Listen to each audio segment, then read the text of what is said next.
Prós e contras.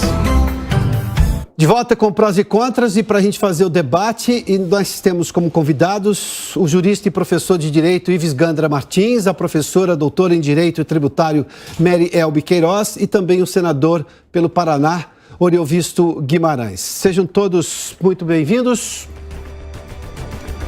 Temos uma vinheta. Quem tem razão? Bom, você pode participar da nossa enquete, entre no site da Jovem Pan. A gente está perguntando justamente se você considera que com a gestão agora da ministra Rosa Weber, que assumiu a presidência do Supremo Tribunal Federal essa semana, se você acredita que ela vai levar o Supremo a uma atuação mais constitucional e discreta. Bom, a gente vai debater este tema agora. Doutor Ives, seja bem-vindo. Boa tarde ao senhor. Feliz em revê-lo. Grande satisfação também de estarmos aqui mais uma vez no Jovem Pan. Doutor Ives, eu vou começar com o senhor que tem se dedicado a discutir as cortes superiores já há muito tempo e não tem se furtado ao debate. O senhor acredita que a ministra Rosa Weber vai recuperar aquele Supremo discreto, constitucional e pacificador que parece não ter sido esse, digamos, o comportamento das últimas formações do Supremo? A impressão que eu tenho, ela como ministra, indiscutivelmente, ela tem um perfil discreto. Ela foi da turma do meu filho quando ela estava no TST, e esse perfil que ela tinha no TST, ela trouxe para o Supremo. É verdade que o presidente do Supremo tem grande força, mas não tem toda a força necessária. Qual é a força maior de um presidente do Supremo? É definir a pauta do plenário. Mas ele, evidentemente, não interfere nas decisões. E depois que a Corte aceitou que as decisões pudessem ser monocráticas, com efeito imediato e raramente chegando na semana seguinte para o plenário para confirmar ou não aquela decisão, nós passamos a ter, evidentemente, um protagonismo de ministros individualmente tomando decisões que afetavam, digamos, toda a orientação política, econômica, tributária. Estamos aí com uma professora de direito tributário presente, de tal maneira que eu acho que ela dará um perfil diferente. Indiscutivelmente, ela não, como presidente, não exporá o Supremo. Ela tem muito mais o perfil do Supremo até 2002, na época de Moreira Alves, de Galotti, Mar Galvão, Sidney Sanches, etc. Mas esse individualismo, essas decisões monocráticas que muitos dos ministros se habituaram a dar e continuam a dar, é evidente que ela não vai poder interferir. Então, nesse ponto, o seu papel será menor, mas na presença como instituição, eu acho que ela dará um perfil mais próximo do Supremo até 2002. Doutora Mary Elbe, na sua opinião, qual vai ser o comportamento agora à frente do STF da ministra Rosa Weber? Porque talvez se a gente pegar um dos últimos grandes pontos de atrito entre o que entende o mundo jurídico e o que faz nesse momento o Supremo é o que o ministro Marco Aurélio chamou de inquérito do fim do mundo, de um juiz que é tudo no processo, e isso feriu, digamos, aliás, criou espécie no mundo jurídico, que eu vi juristas renomados, o doutor Ives fez questão de se manifestar à época também, ou seja, de reclamar justamente dessa atuação. Ela terá poder sobre isso, ou seja, de dizer, olha, aqui é um excesso nosso e precisamos recuar? Olha, meu querido mestre, né, Ives Gandra, é um prazer estar aqui com você.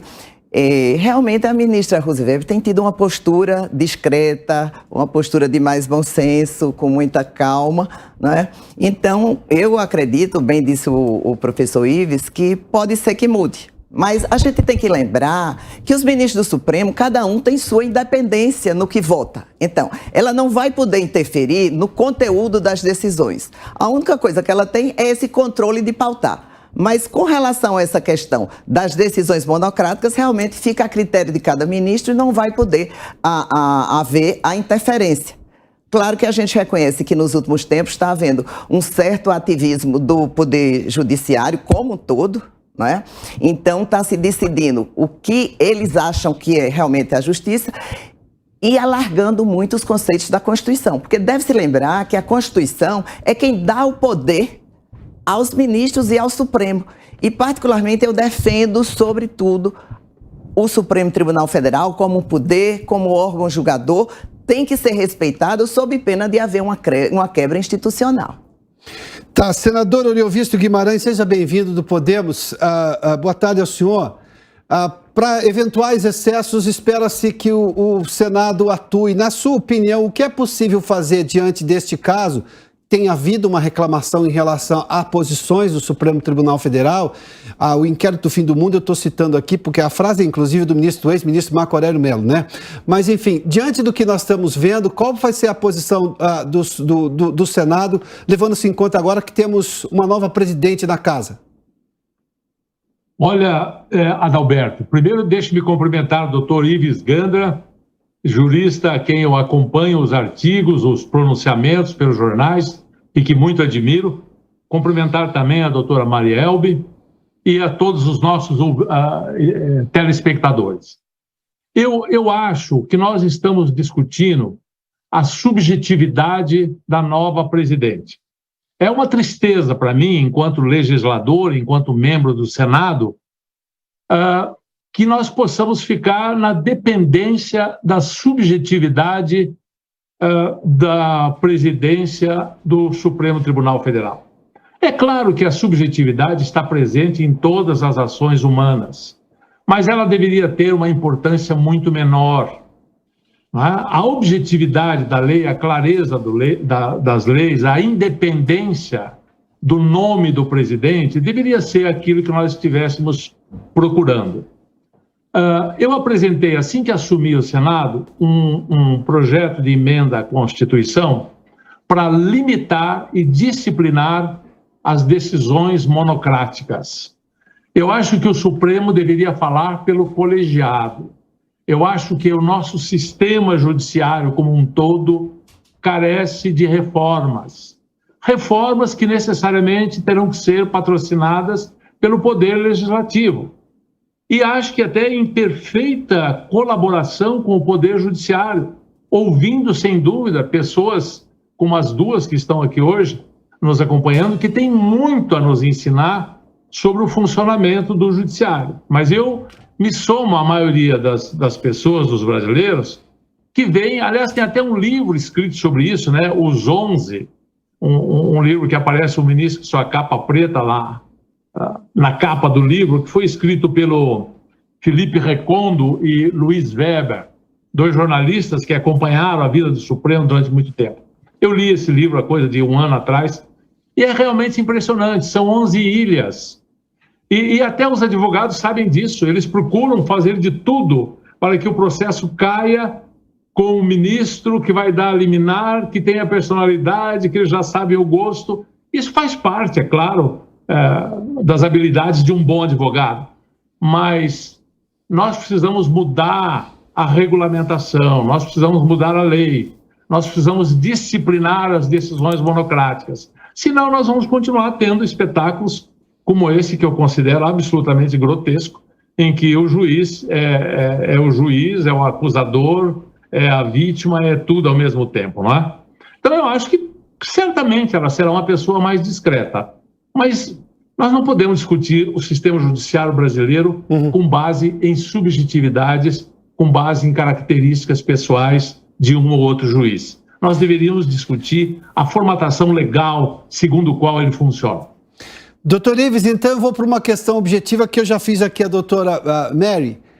O senhor considera que, levando-se em conta a questão e a exposição que isso trouxe negativa ao Supremo Tribunal Federal do malfadado inquérito do fim do mundo, o senhor acredita que ela teria poder para intervir na forma como aquilo ocorre, ou seja, que está hoje na mão do ministro Alexandre de Moraes?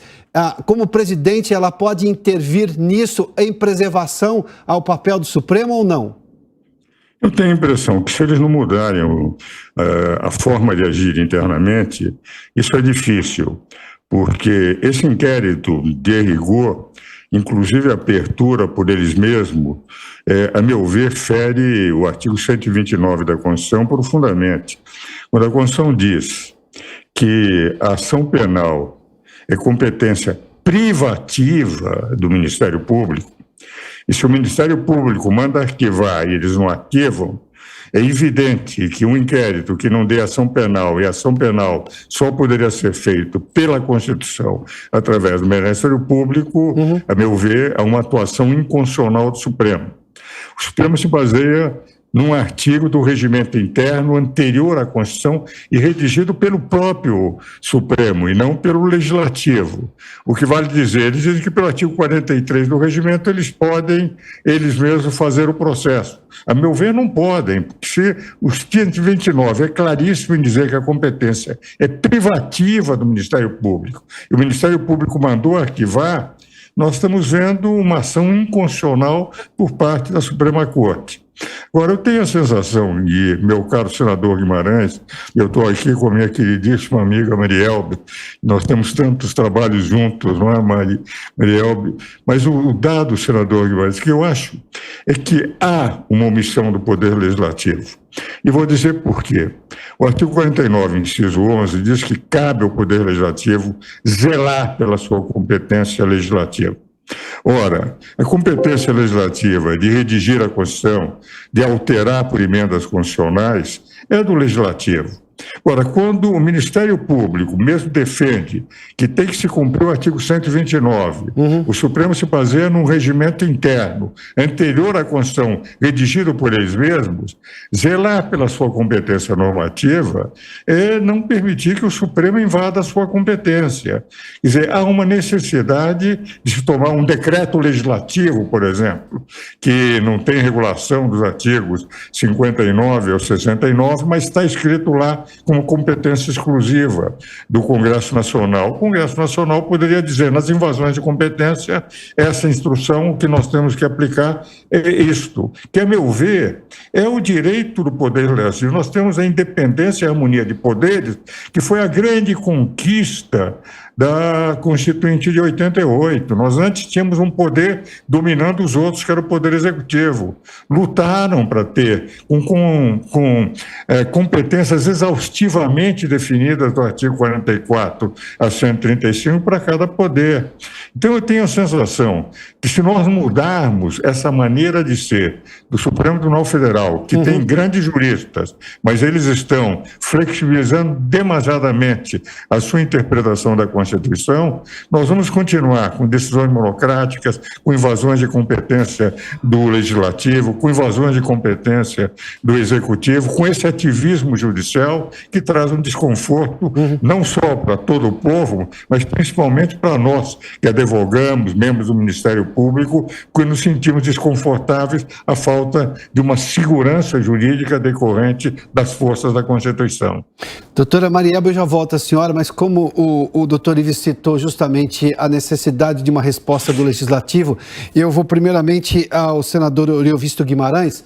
Senador, diante do que disse aí o doutor Ives, eu só preciso acrescentar, me permita, doutor Ives, que a ministra Rosa Weber, antes de assumir a presidência do Supremo, ela rejeitou um arquivamento pedido pela Procuradoria-Geral da República e mandou a Polícia Federal manter 3 investigações acerca da CPI da Covid. Se não me engano, foi exatamente esse o fato. Ou seja, isso que o doutor Ives denunciou em relação ao devido processo legal, ou seja, as prerrogativas de cada um dos entes da justiça brasileira, e no caso do Ministério Público que pediu, olha, o arquivamento, se ele pede o arquivamento, tem que ser arquivado, a gente viu a própria ministra Rosa Weber ir contra, ou ir no mesmo sentido de outros colegas do Supremo.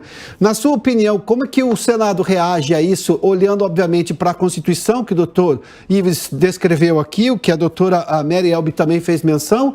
Como é que se faz diante disso, se a casa que deve zelar pela Constituição, que deve guardar a Constituição, neste momento, eu estou vendo juristas aqui criticando a atuação em sentido contrário à Constituição por parte do Supremo?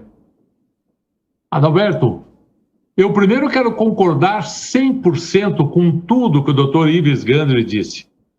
O Senado, a Câmara dos Deputados, o Poder Legislativo, deveria sim, no meu ponto de vista, penso exatamente como ele, se pronunciar, se fazer respeitar. Mas o que acontece hoje? Eu, como senador, às vezes me sinto constrangido, porque eu sou questionado, como estou sendo agora, a responder por um colegiado de 81 senadores. Primeiro, que eu não tenho essa delegação. Segundo, não tenho esse poder. as decisões lá no Senado não são tão monocráticas como no Supremo. Lá é colegiado e as coisas têm que ser votadas.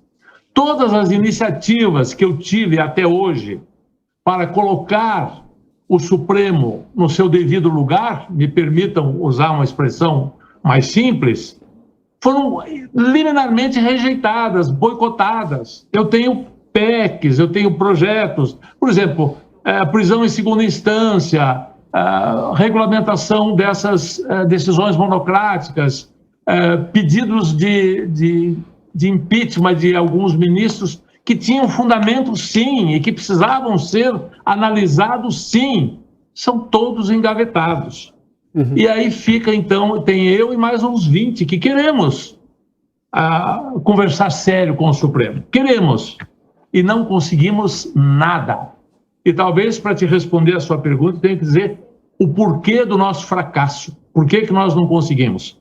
Porque hoje, essa história de que a democracia são 3 poderes, executivo, legislativo Sim. e judiciário, infelizmente no Brasil isso está corrompido.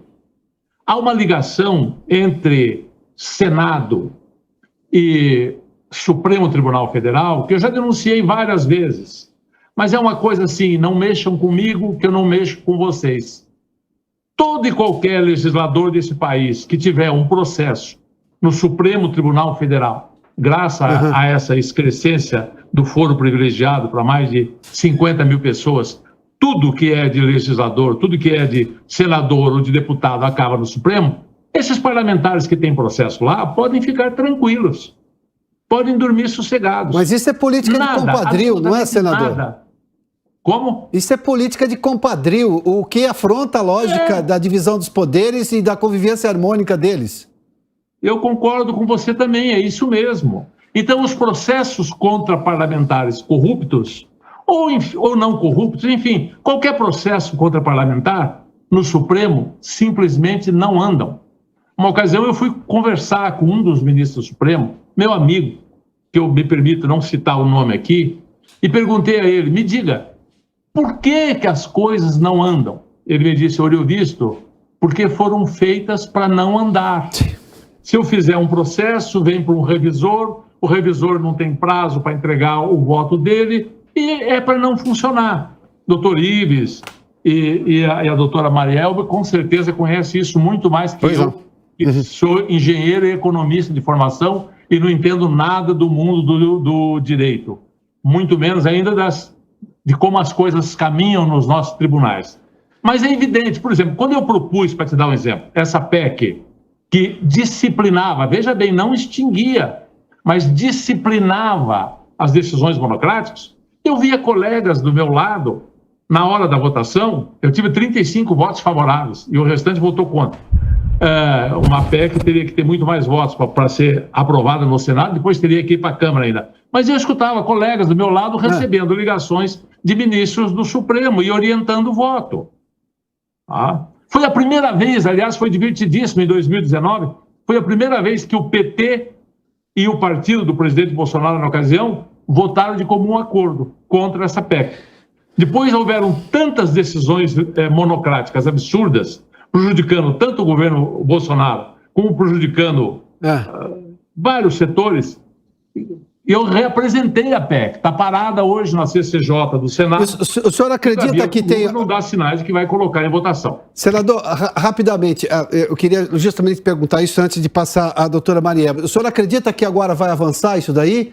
Porque eu tenho a impressão, e é uma impressão de quem está de longe, que o Congresso percebeu que há excessos, né? Se lá atrás havia um compadrio, digamos uma troca de 1 por 1, agora não. Agora vem 2 de lá e 1 daqui. Me parece isso. O senhor acha que agora vai andar? Rapidamente, por favor, senador. Rapidamente. Adalberto, eu acho essa relação legislativo-judiciário tão corrompida quanto a legislação executivo e judiciário. O que é o centrão? Tá bem. Se não a corrupção do poder legislativo por emendas do orçamento secreto. Agora nós vamos ver um espetáculo dantesco. Eles vão pular do barco, se o presidente Bolsonaro não for eleito, no outro dia eles vão estar apoiando o Lula.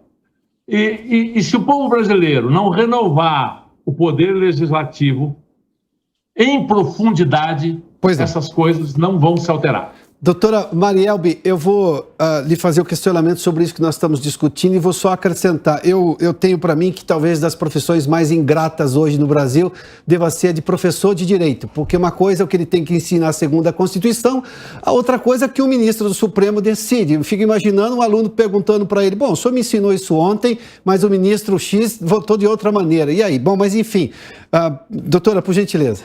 Veja, o que a gente tem que reconhecer é que está havendo uma polarização política. Não é? E aí o Supremo fica sujeito a julgar ações que o Legislativo dá entrada. Agora mesmo foi criada uma comissão lá no Senado para discutir esses poderes do Supremo.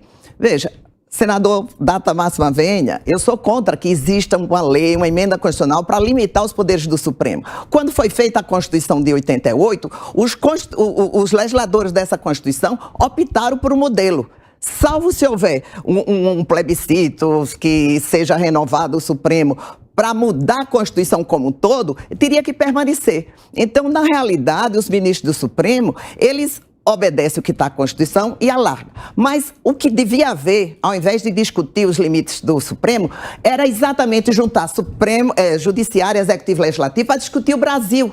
Quais os interesses do Brasil e não simplesmente os interesses políticos partidários de cada um. Tanto é que o senhor mesmo falou que, havendo troca de partido, que ninguém sabe se vai haver ou não, vai mudar o sentido das decisões. Então, a gente tem que não limitar os poderes do Supremo, mas discutir em termos de coletividade, de cidadania, o Brasil, que está faltando também ao Legislativo. Por quê? Porque um partido faz uma coisa, o outro não gosta, imediatamente ele entra com ação. O Judiciário é chamado a agir. E está lá na Constituição que ele é chamado a atuar em determinados casos. Então, limitar se eles vão dar mais ou menos decisão monocrática é atentar contra o amplo direito de defesa. Vamos analisar, só um minutinho, vamos analisar os casos em que esse ativismo foi favorável. Por exemplo, no caso de cotas. Para permitir que hajam cotas, particularmente eu era até contra, mas quando você vê a realidade, tem que haver cotas sim para permitir que determinadas pessoas entrem nas universidades, etc. Então, veja, o que é que nós temos hoje no Brasil? Quando eu gosto da decisão, o Supremo está ok. Quando eu não gosto é dele, que é um ativismo. Então, a gente tem que discutir o Brasil, tem que discutir legislativo, sentar e fazer um acordo equilibrado para que possa haver governabilidade. Eu tenho, rapidamente, 2 minutos só de debate. Eu queria só uma última menção dos senhores agora e da senhora, doutora. Doutor Ives, por gentileza, 30 segundos para uma consideração final, por gentileza. Minha consideração final é a seguinte: se o Supremo voltasse a ser o que era em 2002, cada vez que os debates dentro do Legislativo não continuassem sendo debates e só seria o Supremo manifestar-se quando a lei fosse constitucional ou inconstitucional, não haveria tanta ida de aqueles que perdem votação dentro do Legislativo para o Executivo. Bastaria o Supremo voltar a ser o que era, guardião da Constituição, e não legislador complementar, legislador ordinário complementar e constituinte derivado, porque, de rigor, muitas vezes eles fazem normas constitucionais. O meu sonho é que o Supremo, que tem bons ministros, volte a ser o que era até 2002. Doutora Marielbe, suas considerações finais, por gentileza. Como eu já disse, eu voto a favor do Brasil. Eu acho que tem que haver uma consonância de ideias a favor do Brasil, nem limitar o Judiciário e o Legislativo e o Judiciário e Executivo chegarem a um acordo. Por quê? Porque eu vejo muitos casos, principalmente em reforma tributária, em questões tributárias, eu até digo que é uma reforma judicial tributária, né? Tivemos decisões favoráveis aos contribuintes. Então, a gente precisa se afastar, né, um pouco da ideia de advogado, disso, aquilo, outro, voltar todo mundo a ser jurista, professor e discutir ideias que sejam boas para o Brasil, para o povo brasileiro e não de acordo com o que cada um pensa. Senador Eurivisto, eu só vou pegar o que disse o doutor Ives, porque o que a gente tem agora, neste momento, é um partido nanico, que é nanico porque, obviamente, foi votado como nanico pela democracia, perde uma votação pelo coletivo dos 81 senadores ou dos 503 deputados e recorre ao Supremo e ganha uma liminar. Ou seja, isso é um desvirtuamento da lógica democrática, não é? Olha, eu concordo com tudo que disse o nosso jurista Ives Gandra. Se o Supremo, por motu próprio, voltasse ao que era e fosse realmente um tribunal guardião da Constituição e só se manifestasse sobre questões constitucionais, o Legislativo não precisaria tomar nenhuma providência. Eu queria lembrar a doutora Maria Elbe, que nos acompanha, que discutir o Brasil é a missão do Congresso Nacional. Nós fomos eleitos para isso, não é? E nós nunca pensamos, eu pelo menos nunca pensei em diminuir poderes do Supremo, mas em disciplinar coisas que eles não estão disciplinando. Eu nunca pretendi acabar com as decisões monocráticas. Mas, por exemplo, eu acho totalmente absurdo que uma questão fiscal na sua área tributária, que beneficia enormemente o banco sobre impostos, um ministro possa pedir vistas e segurar essa decisão por 5, 6 anos. A senhora sabe disso. E o banco enriquecendo e a decisão não é tomada contra o Estado. Tem coisas absurdas. Então, o que nós queríamos era regulamentar isso, dar um prazo para que fosse apresentado ao pleno, dar um prazo para que esse pedido de vista retornasse, não é? Essas coisas, eu concordo com o doutor Ives, o Supremo, por si mesmo, poderia fazer, mas já que não faz, caberia a resposta do Legislativo. Senador Euriovisto Guimarães, doutora Mariel Queiroz, presente aqui no estúdio. Doutor Ives Gandra Martins, mais uma vez, obrigado pela participação aqui nesse debate. Obrigado aos senhores, a doutora.